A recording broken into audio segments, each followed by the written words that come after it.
આદરણીય સંતો અને પદ્મશ્રી વિભૂષિત આપણા માનવંતા મહેમાનો, વાલા સત્સંગી બંધુઓ, આજે ખરેખર ખૂબ આનંદ થયો છે. આ બધા સ્વામી કહ્યું ને આશીર્વાદ, પણ આશીર્વાદ લેવા જેવી વ્યક્તિઓ છે આ બધી. એમાંથી બે ત્રણ જણનો તો બહુ નજીકનો પરિચય છે મારે. જોકે શાહબુદ્દીનભાઈને હું 55 વર્ષ પછી મળ્યો.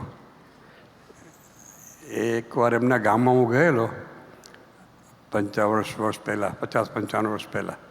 ત્યારે શોભાયાત્રા નીકળેલી અને એમાં પોતે નીચે ઊભા હતા તો મને કોઈ ઓળખાણ કરી કે આ શાહબુદ્દીનભાઈ છે ને ત્યાં અમારી મુલાકાત થઈ હતી. હજી લગભગ 50-55 વર્ષ થઈ ગયા એમના ગામમાં, તાન ગામમાં.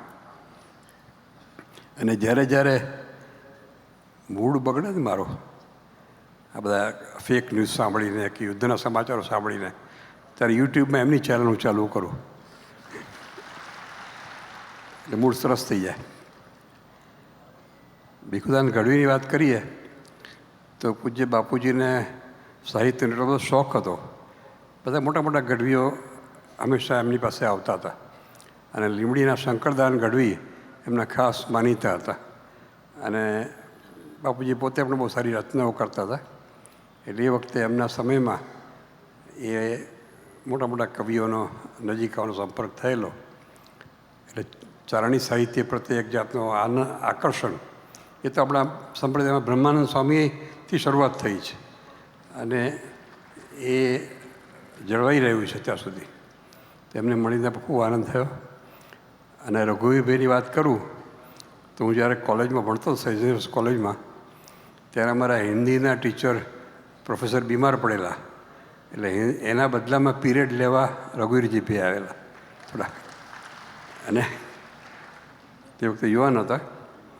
અને એટલું બધું આશ્ચર્ય થયું કે આપણા માણેકપુરના ચૌધરી અને આટલું સરસ હિન્દી, નોન ગુજરાત, પોતે ગુજરાતી, હંમેશા હિન્દી ભાષી. એટલે બહુ આને આશ્ચર્ય થયું, બહુ અહોભાવ થયો એમની ભાષા માટે, એમના વિદ્વત્તા માટે. તો એ તો આપણે જાણીતા જ છે. બીજા બધાને મળીને ખૂબ આનંદ થયો છે. અને શિક્ષાપત્રીમાં મહારાજ આજ્ઞા કરી છે કે સમદ્રષ્ટિએ કરીને મર્યાદાનું ઉલ્લંઘન ન કરવું, જે જેવા ગુણે યુક્ત હોય એને એવી રીતે સન્માનવા. તો એ કલમને ધ્યાન રાખીને આપણા સંપ્રદાય તરફથી એમનું જે સન્માન કર્યું છે અત્યંત ઉચિત છે.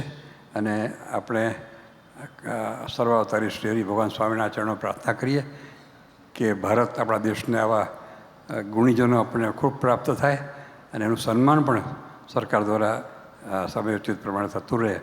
તો આપ સૌને ખૂબ ખૂબ ધન્યવાદ સાથે વિરમું છું.